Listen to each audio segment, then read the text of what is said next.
My name is Christy Busby, and you are about to listen to the next episode of my podcast called Fate, From Atheism to Enlightenment.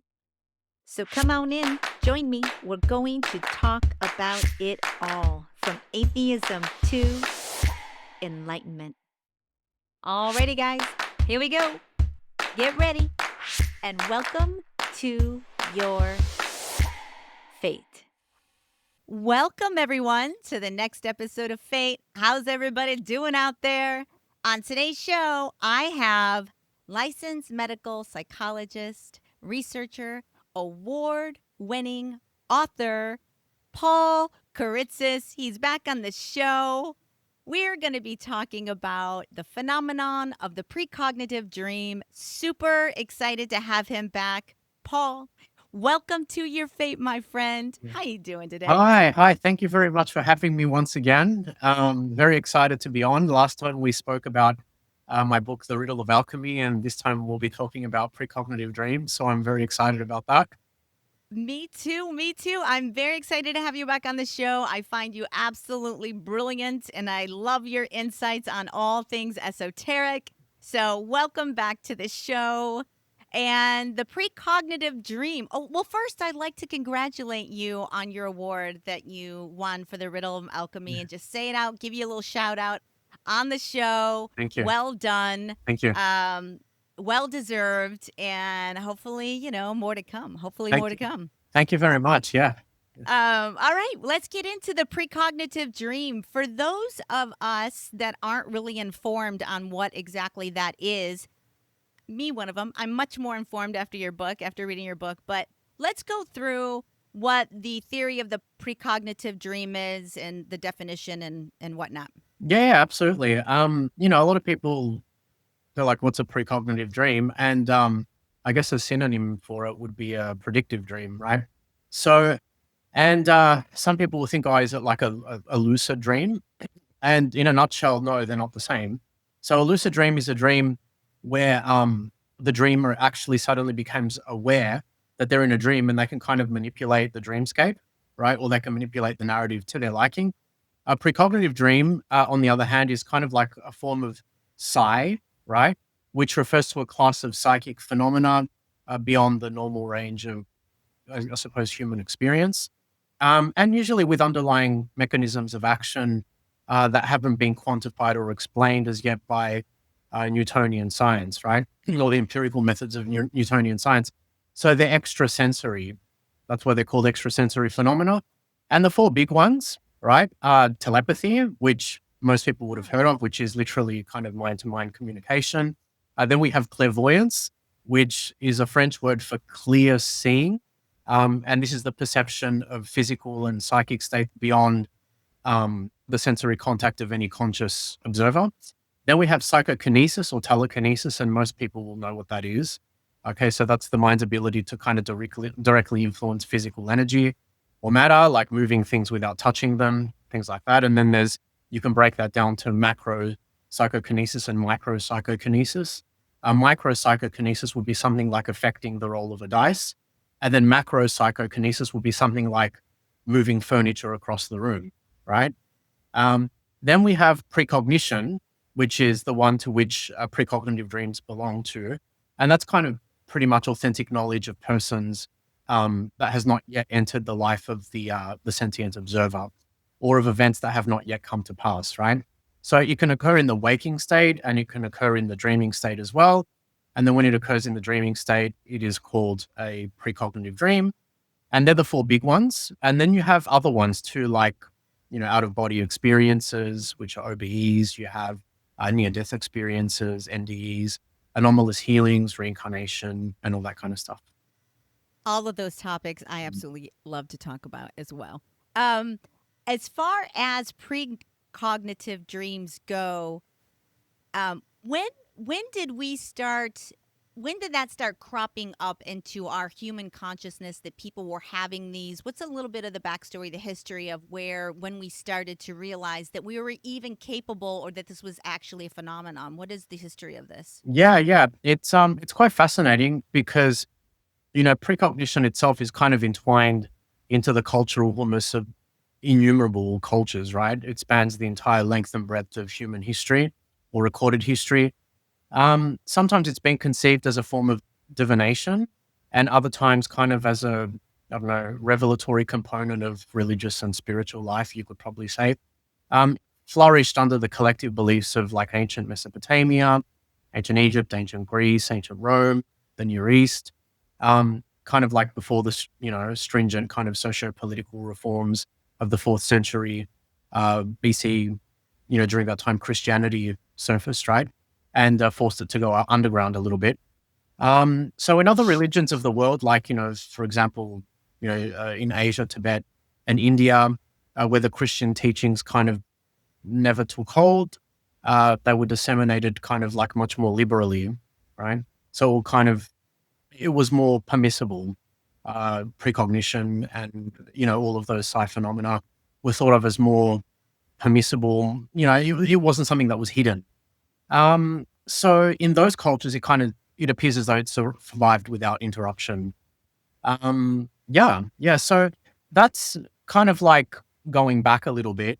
Um, so we It's hear about, interesting that the church always seems to be antithetical. Yeah, yeah, yeah, always. yeah, At yeah, every turn, it's always yeah, the church that suppresses, demonizes, suggests that it's evil, yeah. it's at every turn. I wonder why, gang. I wonder why. That's Because so because weird. yeah, totally. Because they want to be in control, right? So that they want to be the ones controlling the narrative.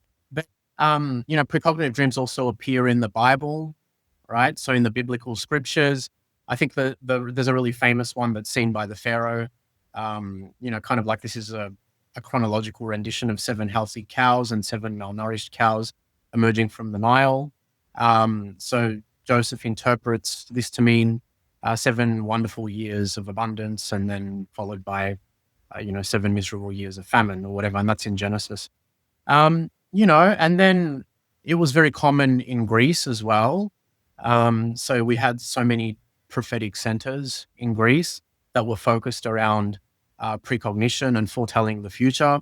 And, one of the oldest ones was the Dorna, right? In Greece, existed at about 800 BCE. Um, the Greek tragedian Aeschylus kind of sheds along proceedings over there at Dodona. And what he said was something like, I don't know, there was an unbelievable miracle, talking oaks, by which clearly, and through riddles that you were addressed, right? So the priests were using riddles to convey to individuals who had pilgrimage there what would happen to them in the future. So that's pretty interesting as well. And then they would enter mediumistic trances as well, the priests. And the most famous one that we know of is the Delphic Oracle. And I'm pretty sure many of the listeners would have heard of the Delphic Oracle as well. It's kind of situated in picturesque Delphi. And it was the most famous oracle of the ancient world. The prophetic utterances were uttered or relayed by this middle aged woman who called herself a Pythia. And the Pythia would, purify herself in the Castalian spring before mounting this kind of like sacred tripod from where she would answer questions that were posed by selecting a black pebble for yes. And excuse me, black was no, white pebble was yes. Okay. And she would basically convey many of her, you know, many of what was coming through to her through hexameters as well. So it was conveyed to the individual poetically, which I find really interesting. And she was also apparently in a hypnotic trance when she was doing so. Yeah. So, and I think the type of answer that she gave probably depended on how much money you were willing to offer, right? That's So, interesting. yeah, totally. So if you didn't offer that much money, it would basically be a yes or no answer, like a black pebble or a white pebble. If you're willing to offer more, uh, then she would probably go into her big hexameters for you. Well, It's very, very interesting. it truly is. And in your book, you talk even about a couple of more famous examples of the Lincoln assassination, and was a Lincoln actually had a dream about his own death, Yes. which I found to be Yeah. I Yeah. Yeah, absolutely. I talk about a few different ones. I think one was Emanuel Swedenborg. Then the other one that I spoke about was Abraham Lincoln, and that's a very famous one. And he kind of has this precognitive vision.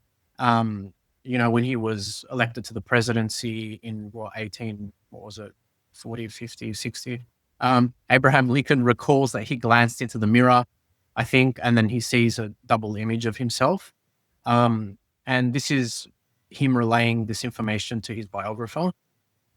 So Lincoln, professes that he interpreted the image as this symbol of his fate, right? So it was a side that he would be elected to a second term, but that he would be assassinated before its completion. So that's kind of like a precognitive vision that he has. It's not exactly a dream, but then he has a specific precognitive dream.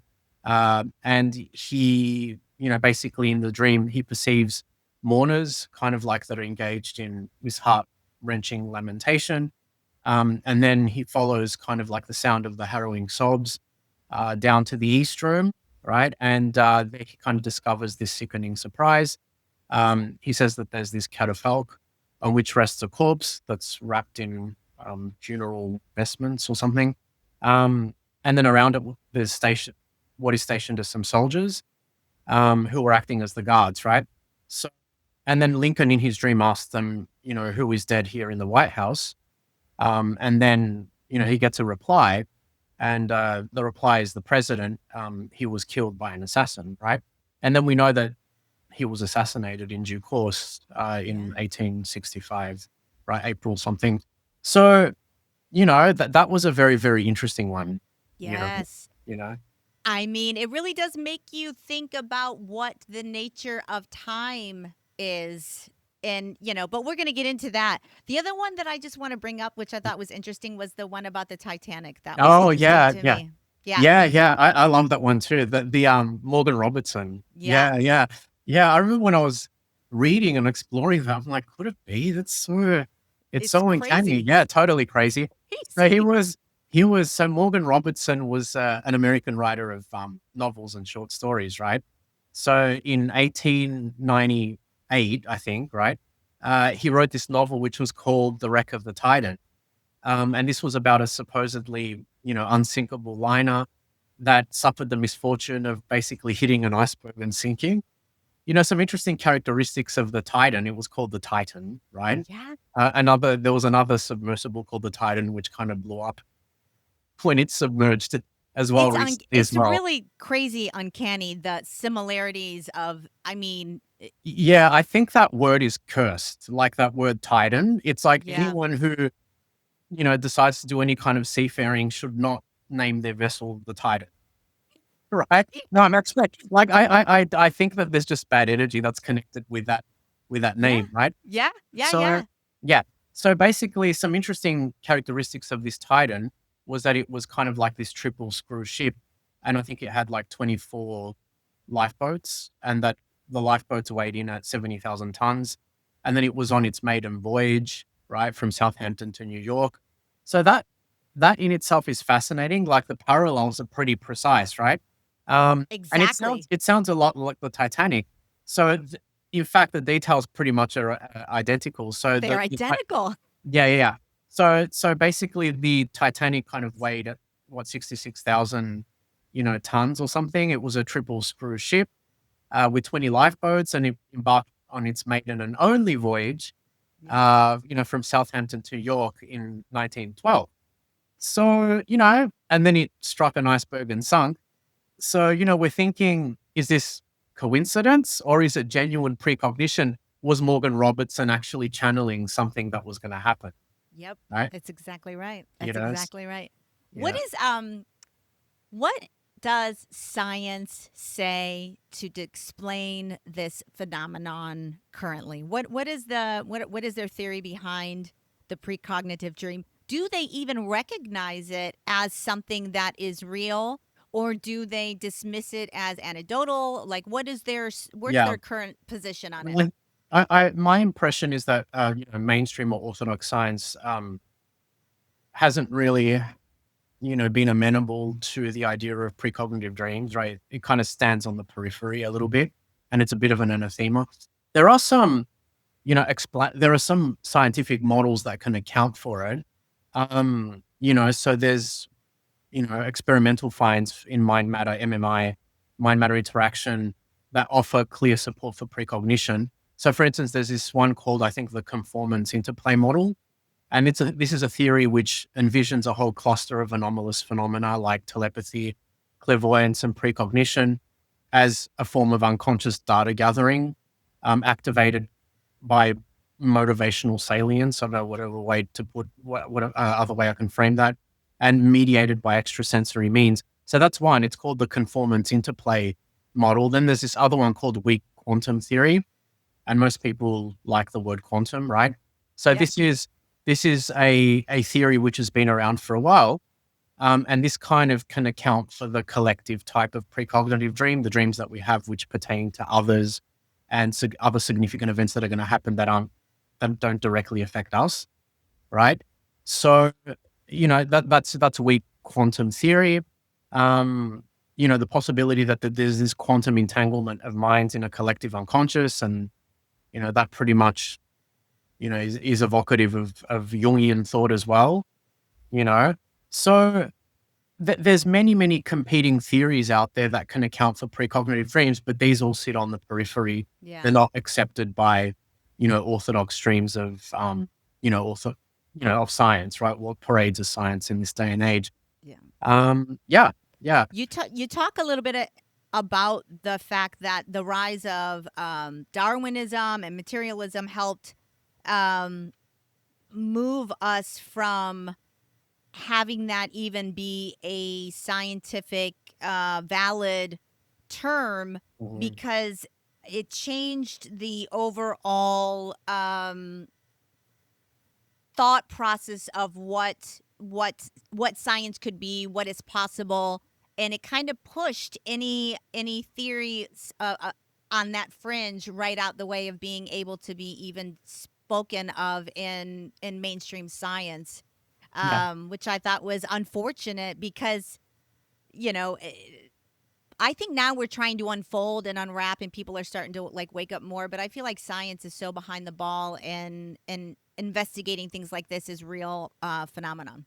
Yeah, absolutely. And that's definitely been a barrier to exploration of these non-physical phenomena. So all of this probably began, with Galileo and Descartes, right? So Galileo basically surmised that matter could be quantified, right? So primary qualities were things like weight, motion, size, and these qualities were measurable, and hence these were objective, right? So it was something that's palpable, something that you could touch, see, right? So that is real.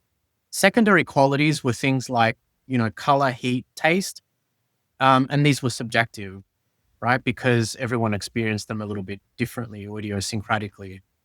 So by this measure, the body was objective and the mind was subjective, right? So enter Cartesian dualism and the new science, which was kind of mechanistic, deterministic, atomistic, rationalistic, and so forth.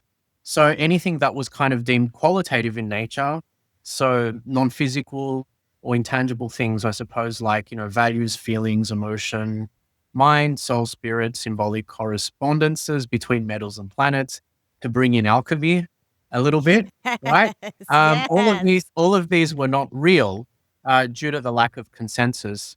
So these were simply figments of the human imagination. So dreams cannot be studied objectively, right? There is no way of entering someone's mind and observing, what there might be brewing.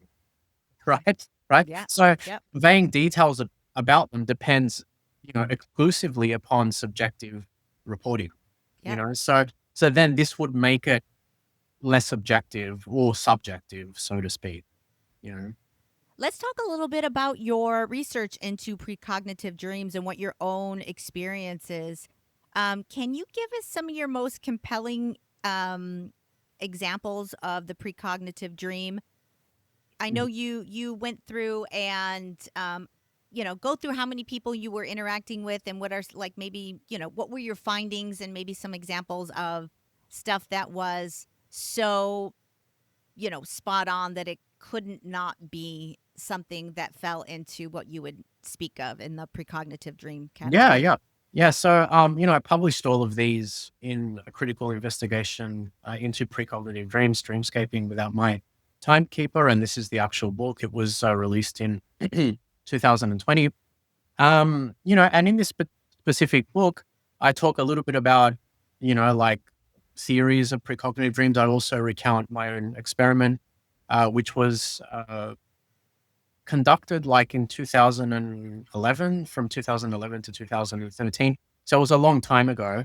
And, I had roughly about 15 participants, including myself. I was one of the participants as well. And I followed a very interesting manner of dream recall and collection that had been transcribed by John William Dunn. So and he was an aeronautical engineer. He was in my mind, a genius. So he had a lot to say on, consciousness, and he was interested in the phenomenon of precognitive dreams. And in his book, he kind of transcribes how he collected data from individuals. So basically, what he did was he got them to record on a day-by-day basis their dreams. So upon awakening, they would have like a pencil and a pen, and they would wake up and then try and recount an element of a dream and then write as much as what they could down onto the paper. And, it's interesting because it actually does work, and it's all about intentionality. So if you tell yourself, I'm going to remember my dreams before you go to sleep, you actually do remember them when you wake up. Right. That's So, that's interesting because I really don't remember my dreams. Like when I yeah, started reading your book and stuff, I'm like, I don't really remember any dreams. you can entrain yourself to remember them 100%.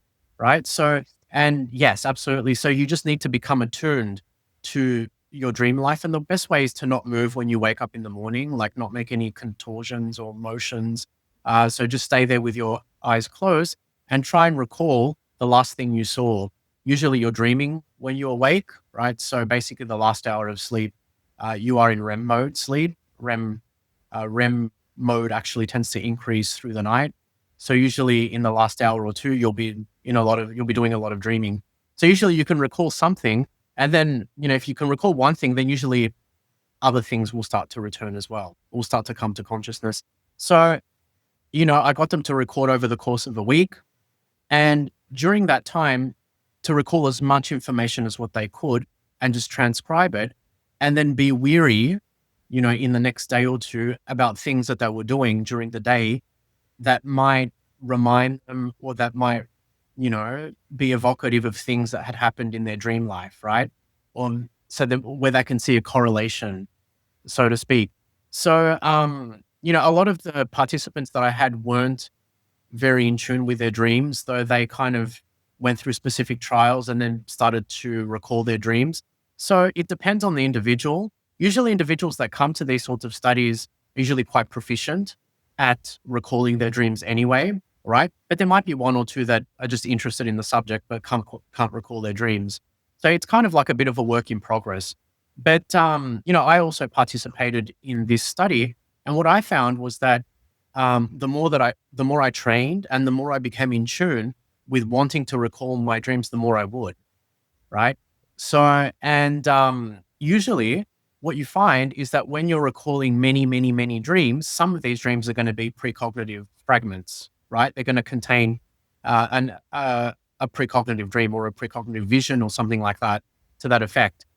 And they usually come in fragments, right? It's not going to be like a protracted sequence, which ends up being a precognitive dream. It's usually like one little aspect of the dream, which then proceeds to happen or unfold or unravel in real life, usually the next day or sometimes 2 days later. Usually the time lapse between a precognitive dream and the real waking event to which it is associated is usually a day or two.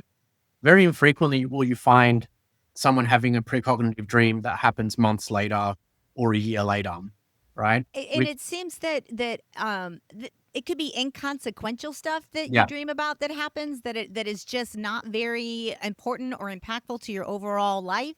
Yes. And then there can really be some very insightful precognitive dreams in there that, like your example of what happened to you, is kind of really cool. What happened to you, your own precognitive Yes. dream that happened. But Yeah. let's get into them. Yeah, absolutely. So this is one that I had. Okay, I'm just gonna read it out of Yeah. the book. Okay, so this is Dream 22. The dream fragment involves an unfamiliar, menacing middle-aged man. The setting is a dimly lit car park outside the middle of nowhere. 1 minute, Mr. A is me, is ambling leisurely to his car, and the next, he's being pursued by a snarling psychopath with a hypodermic syringe. He recalls looking behind his shoulder to see if the distance between them has increased, decreased, or remained the same. To his detriment, it appears the assailant is nimbler than he and is gaining on him, and fast. Mr. A can't help thinking that it is only a matter of time before the assailant yanks him by the shoulder, wrestles him to the ground, and then plunges the syringe into his back. He does everything to keep the morbid fear at bay, attempts to banish it to the farthest edges of his mind, prove futile though. A voice inside him reverberates, "This is what it's like to be a prisoner of your own doubts. How long do you think you can keep on running? How long?" Before he can fathom these observations, from his own superconscious, his legs buckle under the weight of the assailant and they both tumble to the ground. Mr. A cries out in surprise as the needle is jabbed into his left rotator cuff, just a few inches below the supraspinatus muscle. "No, don't!" Mr. A exclaims, reaching over his shoulder with his left arm to wrench the syringe out. Once Mr. A has tossed it aside, his eyes dart to and fro, probing the darkness for the sneering psychopath who had attacked him only seconds ago. Like a Houdini, the assailant has vanished into thin air. So that was the actual dream. Then the waking event, which happens 2 days later, not one. 2 days after this disturbing otherworldly encounter, Mr. A suffered an injury to his left rotator cuff, which drastically limited his range of motion. A physiotherapist he visited in due course localized the injury to a region below the left supraspinatus muscle.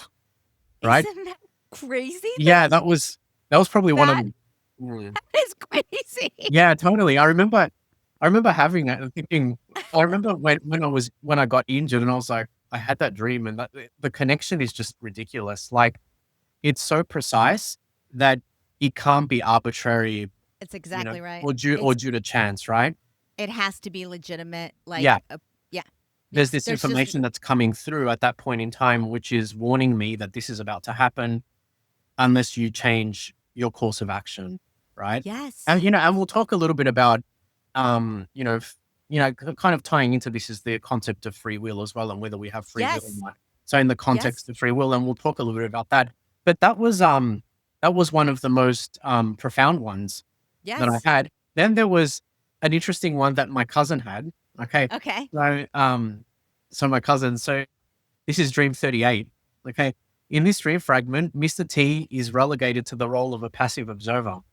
He watches on as Lara, an acquaintance from work, engages in some tricky multitasking. She's balancing herself precariously atop a steel ladder while changing a light bulb. Mr. T hears an angry voice reverberating from the dark recesses beyond. He feels it is directed at Lara. This is the waking event that's connected with this dream. The bizarre nature of the dream piqued Mr. T's curiosity, and he confronted the protagonist about it the next day. Dashing up to her with a mischievous grin, he gasped, "Lara, I had a funny dream with you in it last night. You were standing on a ladder in the dark and changing a light bulb. There was all this yelling about you. However, I couldn't see where it was coming from. I thought I should mention it because it made no sense whatsoever." At this point, Lara's face flushed and her jaw dropped in disbelief. "Oh my God, that's so scary. I just copped a barrage of insults from my landlord because I dared to change a light bulb outside without his approval." I mean, Right? And to your point about them, some of them just being completely arbitrary and random, and I don't know, like having nothing to do with your life. I mean, I yeah. guess they're ones of the collective variety, but you think they're completely inconsequential, right? And Totally. and you think, why is this information coming to me at all? Yes. Right? Yes. And it also makes you understand how connected we are, because why is he so even connected? I mean, I know they're coworkers and maybe they were even friends, but like there had to have been some sort of like energetic connection or some sort of pull there for him to even be consciously dreaming of what's happening to her, which I thought was just mind blowing, Yeah. actually.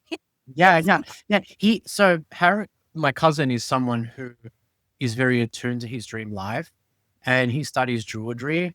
and he's very esoteric minded like me, but he also cultivates that side of himself as well. So he's very attuned to these subtle energies in the cosmos.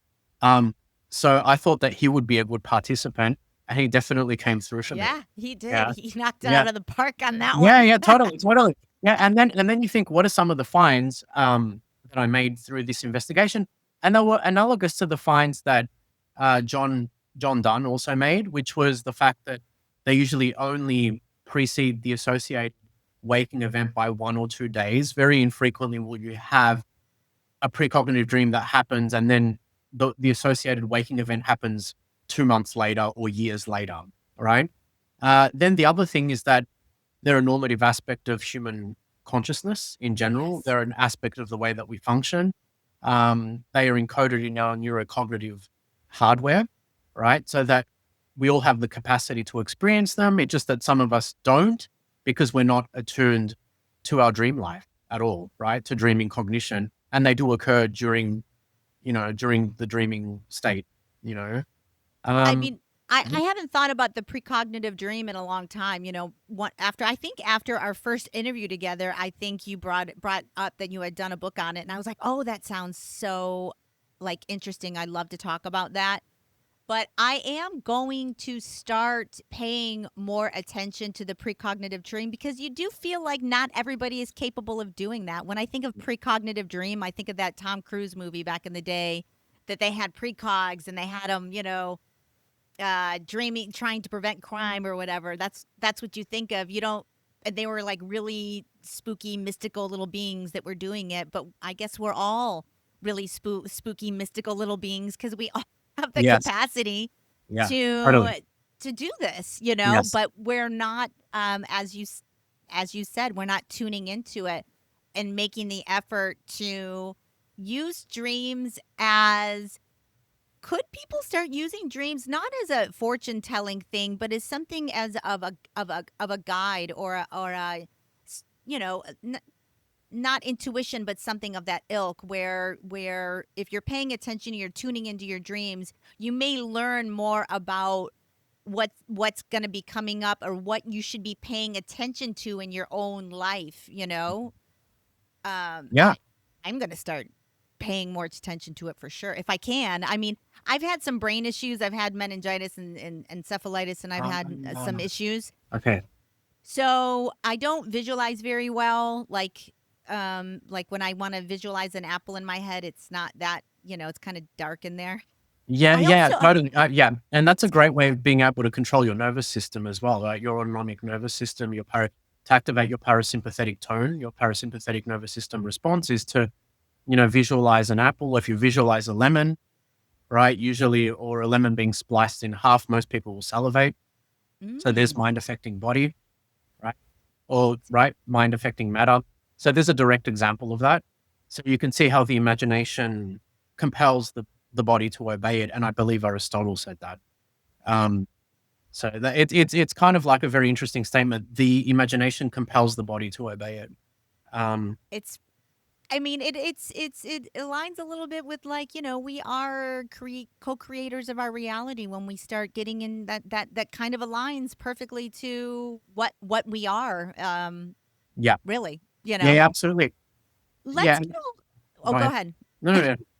Go ahead.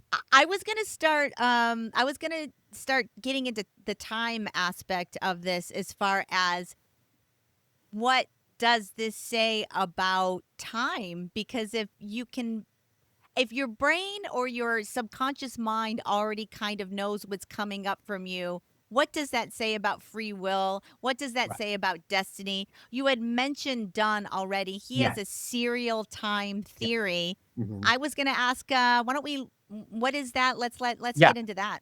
Yeah, absolutely. And this is a very significant and important part of the work as well, the study of precognitive dreams, because I came into the study through Dunn and Dunn's serial time theory. So basically, the theory of serial time, right? And serialism, he calls it.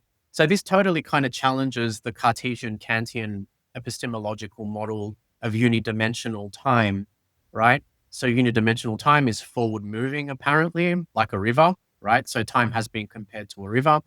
So serialism introduces retrocausality or reverse causation. So as we know, John William Dunn was basically a renowned aeronautical engineer. So he basically was from Ireland, and he developed an interest in the nature of consciousness and precognitive dreams. And he used, as I was saying before, he used this method of dream recall, basically recording dream fragments immediately upon awakening to tap into the dream world. And he discovered that there precognitive glimpses of events that would transpire later. So basically, he had a very deep knowledge of mathematics and physics, and this enabled him to, develop a very accurate way of quantifying them. Basically, he tried to develop a theory which explained precognitive dreams, and these would correspond very well with Einstein's theory of relativity and psychic investigations into what they called a hidden observer, the other self, right? So this was very popular during Dunn's time, the idea of a hidden observer. Okay, so the main premises of this theory, serialism, are that so if our dimension of time is, if one dimension or this dimension of time is forward moving, then there must be another dimension which is outside of, that lies outside of that and is outside our conscious awareness that measures its speed, right? So that second dimension is measured by a third. The third is measured by a fourth, and so on. It's kind of like a little ladder. Okay. So if there are multiple levels of time, then there are aspects of consciousness that correspond to each of these levels. So there is a me, like an aspect of yourself in time one. There's another aspect of self in time two. There's another aspect of self in time three. The higher the me, the greater the freedom in moving forwards and backwards in time. So hence each individual we can think of as being comprised of a ladder of selves, right? So your second self, which is the one that's in the dream state, has like a wider bandwidth than the self which is immured in the body, right? So if that makes sense.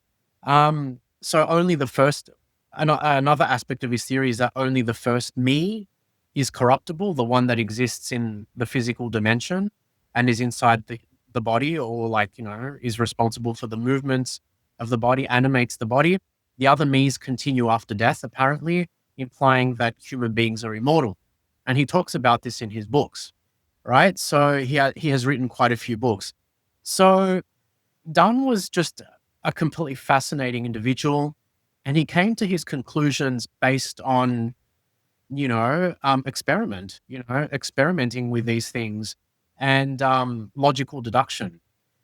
So He was a maverick, don't you think? yeah, He yeah, was a total maverick when it yeah, came to investigating and doing it in a scientific manner and coming up with his mhm. theories. And quite frankly, I think he is pretty accurate. It's Me just go ahead. no. It just his theory has always fascinated me because, according to conventional orthodox science, there's, this, we have the space time continuum. We have three dimensions of space and one of time. But he's like, no, there's not just one unidimensional forward moving time. There's other times as well, you know, and that is implicated by precognitive dreams, because if there's only one unidimensional model of time, how could precognitive dreams exist as a veridical phenomenon? They wouldn't. Do you know what I mean? So the fact that they exist suggests retrocausality. There must be another dimension of time that we're not necessarily aware of, in the three-dimensional state, right? In three-dimensional time, or whatever, however you want to term it.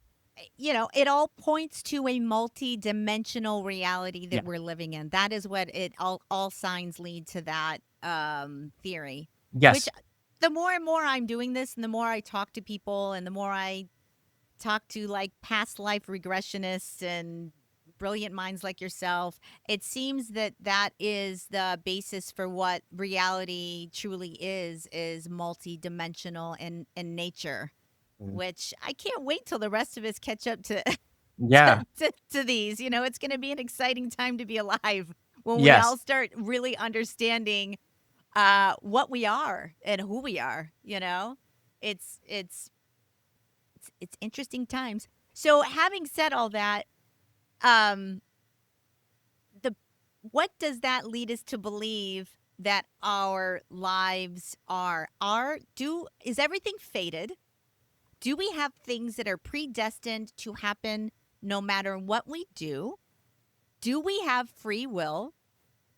Is deja vu a form of precognition in a weird way, or how does that play in? Lots of people have deja vu. Those are lots of questions. Feel free to address them in whatever order you like. Yes, yes. It's a very interesting question. I think the question of deja vu is fascinating because Yes. a lot of people will have, the feeling, or like they'll come to the realization that, oh wait, I've been here before, yet I haven't really been here before. And I think a lot of the times, I'm not sure it always points to this, but a lot of times what it might be pointing to is the fact that you've experienced something like that, maybe in your dreamscape, or that you've experienced it in a precognitive dream. Um, and you couldn't remember the precognitive dream. And then it happens in real life, right? In a way which mirrors what happened in the dreamscape. And you're like, oh, wait, this feels very familiar. It's happened before, but I'm not sure where. And that could be, basically an instance of you remembering an aspect of a precognitive dream that you had the day before or days before or whatever. You know what I mean? So that's one way of construing deja vu, you know, Yeah. Yeah. but they're not the same, right? They could be connected, but they're two, I feel like they're very two different, discrete phenomena, you know? Yeah. That's the way that I kind of see it. See like deja vu and precognitive dreams, like they're connected, but they're not exactly the same thing, And then the other thing I think that was important to address, before we talk a little bit about free will, was the fact that, you know, brain and mind and how it appears to function, right? I think Yes. you said Yes. something that I think you Yes. wanted to talk a little bit about that. Uh, Absolutely. so I wanted to mention this before launching into the debate of free will, because it's important to understand this. So I talk about this in the book. So 1900 or 1903, there was a book that was published called Human Personality. It was this progressive 2-volume tome. And this kind of challenged the conventional wisdom of the time, right? So it was published by Myers, and it kind of this outlined this synoptic approach to the study of human constitution and functioning, but it also pretty much broke new ground by staging what we might say is this philosophical insurrection against materialistic assumptions of reality, right? Which were monopolizing which are monopolizing, I suppose, the climate, right? The Yeah. intellectual climate. So basically, what Myers did was he kind of like outright rejected this more focused, limited, and constrained computational model of the mind, right? So, and he basically elected instead to say that, to focus upon filter or transmission models, where the brain is seen as kind of like this transfer and storage device, right? For the entire spectrum of human consciousness. And that was very, very progressive and brave for him at the time, right? So you might think of precognitive dreaming cognition as kind of like this specific frequency range. Think of it as kind of like a radio station where information about the organism's future states seeps into the individual's cognitive workspace or awareness, right? So, and then of course, Christy, we have the mysteries of the mind, and sometimes the materialistic frames of reference associated with eliminative materialism don't hold up to scrutiny, right? So I don't know if you know this, and a lot of people don't know this, but there was this neurosurgeon called Wilder Penfield, and he had an associate called Herbert Jasper, right? Very famous neurosurgeon. He mapped out a lot of the human cortex and the sensorimotor homunculus in the brain. And they conducted these ambitious clinical procedures on more than about, I would say, 500 patients with intractable epilepsy. So they were removing kind of like cortical scar tissue, which was causing seizures. And today, this technique is called cortical stimulation mapping, and kind of like is standard practice, right, for guiding tumor resection and epileptogenic zone resections. It involves stimulating areas of the exposed cortex, right, while the patient is awake, which seems kind of weird. So there's no anesthesia that's used. So what he found was that when he ran his electrode over areas of the mesial temporal lobes over here, right, the patients reported kind of like this transient doubling of awareness, right, where one part of their cell remained anchored in the present moment, and another part experienced past life memories, not past life memories from I'm not talking about a prior personality, past life memories as in part of their own autobiographical history, right? So many of which had been forgotten, right? So he stimulated that area, and then all of a sudden, the person is present, but then concurrently remembering, I don't know, a time when they were sitting with their mother near a river, which they had completely forgotten. Okay. So what is this? What then is this? Right? So are these the predicates for a self as context? Like how would this work if the mind wasn't something separate from the brain? So where is this self as context, right? Why can't we stimulate a part of the brain that produces that awareness? We can't, because that awareness is probably outside of the brain, right? That's very controversial, but we need to keep that in mind. And then we also have autoscopic phenomena and OBEs, right? Which can kind of be induced by stimulating the superior and middle temporal gyri and the angular gyrus, right? In the non-dominant right hemisphere over here with an electrode. So in an OBE, we know what OBEs are, right? The person basically sees the world from a location outside their own body. And in an autoscopic phenomenon, one sees their own body in extrapersonal space. So how would this be explicable from a materialistic frame of reference? Okay, so we need to hold that in mind. And then we think about some of the finds of Benjamin Libet, and he was a neuroscientist as well, and he contributed something to experimental neuroscience. And his discovery was that there's this kind of salient neural activity in the supplementary motor cortex, roughly about a third of a second before the intention to move enters conscious awareness, meaning that the decision, right, may have been made non-consciously, but that there's still like this, I don't know, 150 millisecond gap between the time someone becomes aware of the intention to move and the actual motor act itself. Does that make sense? When Okay. I read that in the book, I was like, that is next level information right there, because I immediately thought, then who is controlling the Rolling. ultimate, who's animating us? Yeah, Yes. yeah, because it just makes you wonder, right? Because Yes. there's there's enough time to veto that decision for the motor act to happen, right? So there's no neural signature in the brain for a conscious veto. That doesn't exist, right? So it's clearly this kind of non-conscious higher order control function, and it can't be reduced to a set of physical events in the brain. So that's something that we need to keep in mind. What does this mean for the embodied mind hypothesis? The idea that, mind brain are the same or different, right?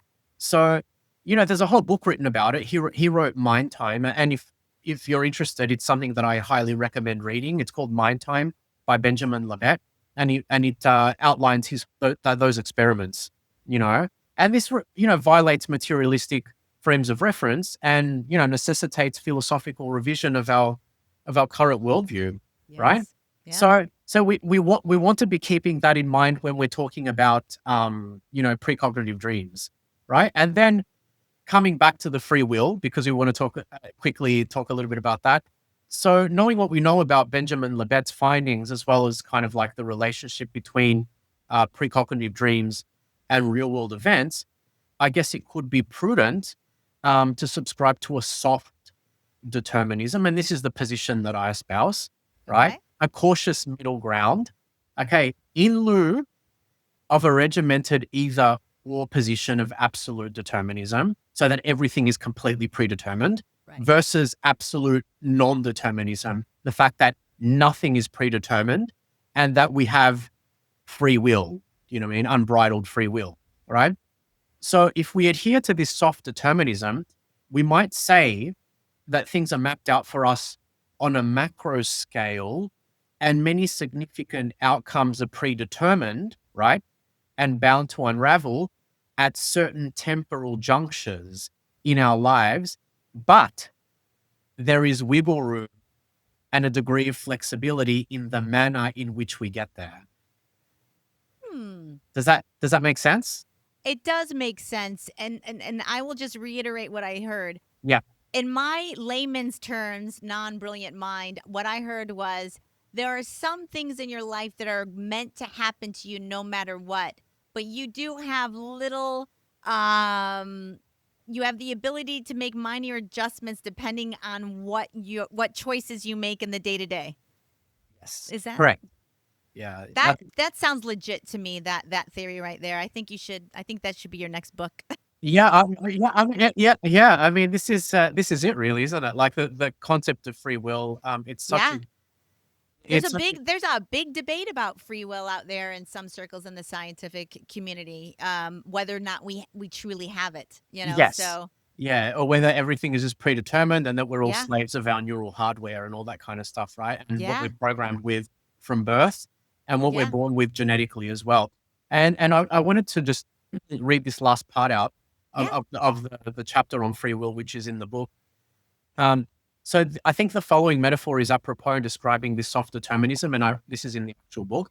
We are all marionettes recapitulating the same circular motions within linear, co-created narratives across an ambient background of fields, known as the time-space continuum, the realm of gross matter. On the odd occasion, we peer upwards and become vaguely aware of the prehensile forces to which we are attached, with strings, the prodigious gravity of the past, and rarer still do we twitch and acquire the urgent lucidity necessary for the mobilization of internal resources as to encumber an interaction from incurring or an action being carried to completion, right? So we have some degree of control. Our inclination for indolence, we're all a little bit lazy, means that we're swimming against the current and more likely to take the disempowering path of least resistance. We do that a little bit, right? Insofar as this is the status quo, our plastic power, our imaginative powers to manipulate the social environment, create openings for opportunity and serendipity, and alter the rapidly converging trajectory of our own lives will be severely circumscribed. When it does occur, though, this minor amendment to the theatrical configuration may have far-reaching consequences for the scene, for the crescendos and diminuendos within particular scenes and acts, and sometimes for the entire play and the nature of its closure. And that's a metaphor, right? But sometimes the small things we do, right, can sometimes change the macro scale outcome, or it can shift the outcome, right? So, yep, yeah, this is all food for thought. absolutely. You talk a little bit about in the book, going back to the scientific community, about that. You do say that a lot of time in the scientific community, ego takes precedence, accolades take precedence, and they tend to disregard the overall welfare of maybe humanity or the bigger picture because they want to, you know, they're self-serving in this arena. And I just wanted to I see that in out there in the scientific community Mm, myself, yeah, that it is very closed, and unless you fit into a certain box or whatever, you're going to be ridiculed or ousted or lose your standing in the credibility. community. Yeah. And I'm wondering, from your scientific point of view, how do Mm. we overcome this within the scientific community so we can start really addressing some of these larger phenomenon that are percolating up in our consciousness that would really help awaken humanity to the basis of our reality, and help us evolve into a better way of doing life on the planet in general. You know, getting the scientific community on board with stuff like that you swim in this pond, so Yeah, I think that you know, there's always going to be, individuals who are a little bit more conventional, I suppose. They adhere to the tenets of orthodox science religiously and don't veer from it at all. Then there's other people that have a slightly more, a little bit more progressive and want to explore other ideas. And they kind of, I think the important thing when it comes to this is to know to know science, to know the methods of science, the methods of empirical science, um, and to be able to demonstrate something empirically, which it's kind of it's is a little bit difficult to do because with the tools, the diagnostic tools, the experimental tools of contemporary science, these all come from a materialistic frame of reference, right? So you're not going to be able to explore the continuum of non-physical phenomena with these methods, right? yeah, yeah, So yeah, it's like we need to kind of go back to the very beginning, pick it all apart, and rebuild other tools that are going to be able to measure, Yeah. some of these phenomena, and that requires a degree of chivalry and bravery. Yes. And, And system busters. We need yeah, system absolutely. Yeah, busters. yeah, paradigm busters, Yeah. and you will be perceived as a bit of an iconoclast, Yeah. right? In the Yeah. end, and there's no ifs, there's no two ways about it. You just have to go, you know, that baptism by fire. You kind of have Yeah. to cross it, Yeah. unfortunately, on some level, and yeah, it'll take a fair bit of empirical chivalry to And get yeah, past that, bravery, bravery. Yeah, courageous. Yeah. yeah, Bravery, courage, all of that type yeah. of. We need that in the scientific community because I would love to see us start addressing some of these things in a macro way where people were paying more attention to their dreams and started understanding that things are much more non-physical than physical, and Yeah. what our brain really is more of something that can tap into a, dare I say, a higher connected consciousness dimension, and that's really our natural uh, state. That's who we are. We're co-creators of, and I know you're coming from which I love and respect, a very agnostic point of view on many things when it comes to religion and nature of reality, and I'm starting to swim much more into this world of that that it is much more complex, layered, metaphysical than we would like to, than what science is ever going to maybe own up to. Yeah. And Yeah. I do think there's a level of suppression out there in the scientific community as Yes. far as like not wanting this area of our lives to be illuminated to us to a certain degree. Yes. So we have to keep talking about things, phenomenons like this, and putting it out there and giving people information to start making them aware more of what and who they are and what we're really capable of. Yeah. We're Yeah. we're Yeah. Totally. we are. Go ahead. Go, No, no, no, no, no, no, no. No, I completely concur with that assessment.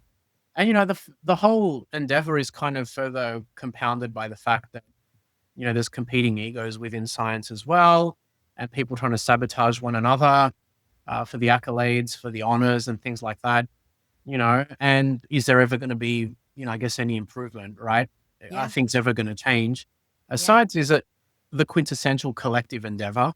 You never have specific discoveries being made just by one person. It's usually a collective effort, right? When you look at papers that are published, they're published by many researchers together, people working as a team. That's 10 minds together is going to be better than just one mind together, right? yep, And yep, all yep, of this, yep. depends on your frame of reference, and whether I suppose you're an optimist or a pessimist, right? You can really see kind of like the battle between the collective altruism and philanthropy on one side, and then Yeah, ego inflation and personal glory in scientific honors, and awards. Like, I yeah. don't know if you know anything about this, but I don't know if you remember, the neuroscientist Candace Pert. Mm-mm. Um, so she was instrumental in the discovery of the opiate receptor in the brain and was completely overlooked for the Lasker Award, right? She worked very closely with what's his name, Sol Snyder, in discovering it, but acknowledgement of the discovery only went to the latter. Is this something to do with misogyny? Like, you know what I mean? So women in science. I don't know.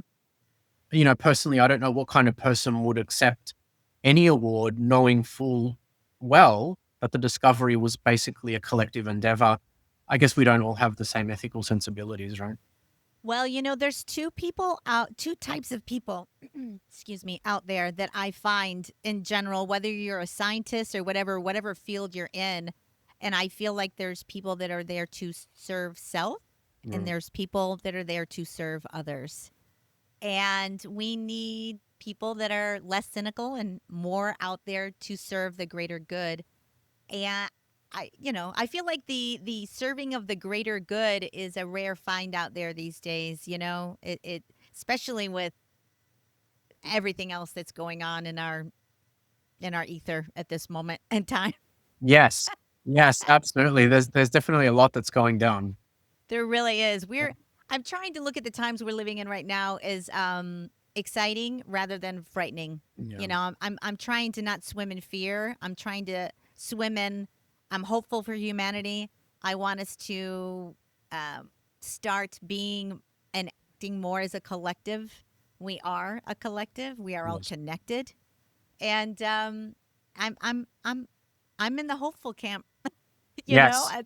it's all you can do. It's like you're on the train. You got to ride the train right now, and I'm doing whatever I can to put good vibes out there, Paul. You got to keep Yes. I know put that's important. And having a your positive. positive frame of reference, right? Yeah, So looking at it from the perspective of the glass is half full instead of half empty, right? yeah, Being more optimistic rather than pessimistic, yeah, right? Because then with pessimistic, you can become a little bit inert too, because yeah, you have this helplessness and hopelessness about you. So then you don't strive to improve. You don't strive to improve your life or the lives of others. Whereas when you maintain a more positivistic, optimistic frame of mind, that can be a motivating factor for you to go out and do things and yeah. contribute to the collective, right? You know, 100%. you know, That was a fascinating discussion. I am going to pay more attention to my dreams, write them down, see mhm. what I can glean from them. I would love to know, what's coming up for me next in the world, whether it's inconsequential or not. I would love to just have some sort of precognitive dream and dream something and then have it show up in my reality would be amazing. Yeah, yeah. One of the messages here is that precognitive dreams alert you to potential outcomes if you keep proceeding along a specific path of action, whether that's, mental, emotional, behavioral action, you'll end up with this consequence. And it's pretty much a preview of that consequence, right? So it permits you a little bit of time, a day, 2 days, to maybe correct that course of action Yeah. or modify that course of action so that you don't end up with that outcome. Yeah. Well, so that's an interesting lesson. It Mm, really is. More people should be, trying to set that intention of remembering their dreams, seeing what they can glean from their dreams and seeing what they can learn about themselves through their dreams, you know? yes. It's everything is fascinating. The more and more I dance down this like esoteric metaphysical world, I'm like so just completely blown away at how magical life really is. Mhm. And you, Paul, you're brilliant. You come back here anytime you want, Dr. Paul. Mhm. Like, whatever you're researching, you got another book out. I would love to have another in depth conversation. They're intellectually stimulating, they're informative, and they're important discussions to be having in these days, my friend. Thank you very much for having me, Christy. It was absolutely very, very enjoyable, as I love always. I love it too. We'll have to do it again. Start paying attention to your dreams. See what they're going to inform you of. It happens for everyone. It is a part of who we are. You just have to tap in, set the intention, and make the effort, gang. On that note, we'll see you next week on Fate from Atheism to Enlightenment. Journey well, everyone. Thanks, Dr. Paul. Thank you very much. And that is a wrap on this episode of Fate from Atheism to Enlightenment. I want to thank Paul for coming back on the show. Precognitive dreams, gang. That was such an interesting topic. It really does make you think about what is going on in our reality where we can dream something and then it happens. It makes you understand that things are much more complex than what we are told. It is it's such an interesting topic. It really, really is. And Paul's so brilliant. He's an excellent scientist, researcher, and he is the perfect person to bring on the show to talk about something like this because he's a very middle of the road, logical, rational thinker, and he's not so locked into his science background or his beliefs that he is not open minded to the unknown, to the non physical, and to the esoteric.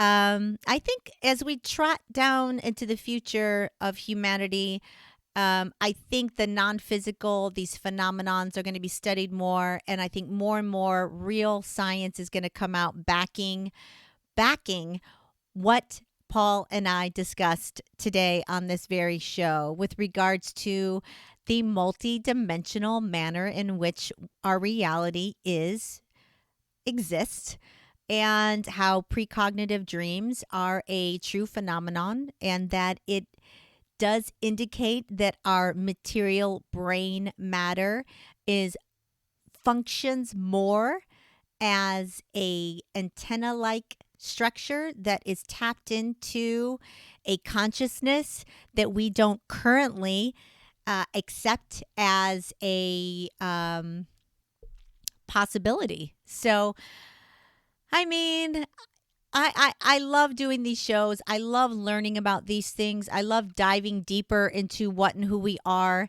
I have really only just begun um, dancing in this direction. I've spent many years in the scientific community. My degree is in animal behavior and neurobiology. I used to work with animals before I got into the movie industry. And so I was very much had the science brain. And now that I've had my own spiritual path awaken, and I have opened up to all these various different types of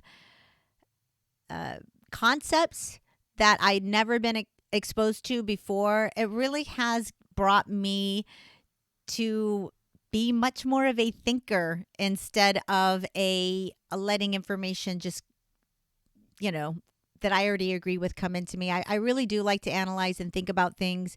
And the concept of precognitive dreams is a very interesting topic. And when you bring in the book about the Titanic, or that Abraham Lincoln had his own precognitive dream based on his own death, and how dreams could be a way that we could tap in to our inner selves, to things that are coming up in our reality that we may or may not want to have come to fruition. I'm going to try and tap into my own dreams. As I said on the show, I don't really remember my dreams very often. And when I do, I mean, they're kind of a lucid dream. The last dream that I can remember having, I was walking in my neighborhood, and I was walking up the street. And as I was walking, I started running. And as I started running, I started flying. And I was having a flying dream. And I was coming around the corner, and I saw a bunch of kids playing in front of a house. And I remember saying, "Hey, kids, can you fly?" That's the last dream I remember, and that was like 2 or 3 years ago. But I remember flying so vividly that it just stuck in my head, and I've never forgotten that dream, because I don't remember dreams very often, and flying is so fun. I remembered it. So I'm going to pay attention more to my dreams and see what they can inform me of. I would love to know what's coming up in the future for us all. I'll tell you a little bit. It's a good segue. What's coming up for the future of this show? I'll give you a little news. I got a job in Atlanta. I'm going to be heading out there for the summer, and when I air this episode, I may or may not be there or be en route. I'm going to drive this time from Cali to Atlanta. I normally fly, but I'm going to drive. So I'll be taking a trip over to Atlanta in my vehicle with my little girl Maggie, and we'll be working for the summer. So I think I'm going to end up going on hiatus for the summer. And I am still determining whether or not I'm going to just go down and not release any new episodes, or I might dig into the archives, if you will. I know the show's only a year old, but my earlier episodes, some of them are quite good, and I have a much bigger audience a year later, and I feel like some of these episodes would be new news to a lot of the audience out there now, and they're good enough to rerun. So I'm thinking about doing that. And once I get out to Atlanta, I got to figure out where I'm going to record, how I'm going to record, what the situation's going to be. in Atlanta, but I definitely want to continue doing the show. And I definitely would love your support as always. So please do tell a friend, subscribe, do something to support the show. I'll always put my little children's book about my dogs, Mr. and Pickles and Maggie, A Tale of True Friendship, in the show notes. It's an adorable little children's book that you could pick up that would help me in my endeavor to keep this going so I can keep bringing you interesting topics that'll make you think, that'll hopefully start to awaken you to who and what you are. I mean, I really have had such a transformative year plus with not only the show, but me personally. And I want to keep continuing to do this, gang, and continuing to raise the consciousness of this planet out here, gang. That's what I'm trying to do, you know. It's time to awaken to who you are. I am on the same journey with you. Join me, and we'll keep doing our thing. So love some support. If you want to follow me on Instagram, I'm at F.A.T.E podcast. You can follow the show. I post clips. I know I need to start doing more on social media. I just had a meeting a few days ago with a gentleman, and I was talking about, you know, that I have an Instagram page for my podcast, and he's like, no one cares about your Fate podcast Instagram. They really, you know, it's you. So you should really just put you out as the face of everything, which I don't know.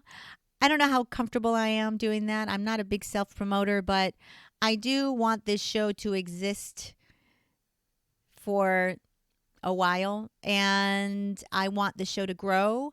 And so I need to start doing more to put my own journey out there and tell people what I'm going through personally instead of just presenting concepts.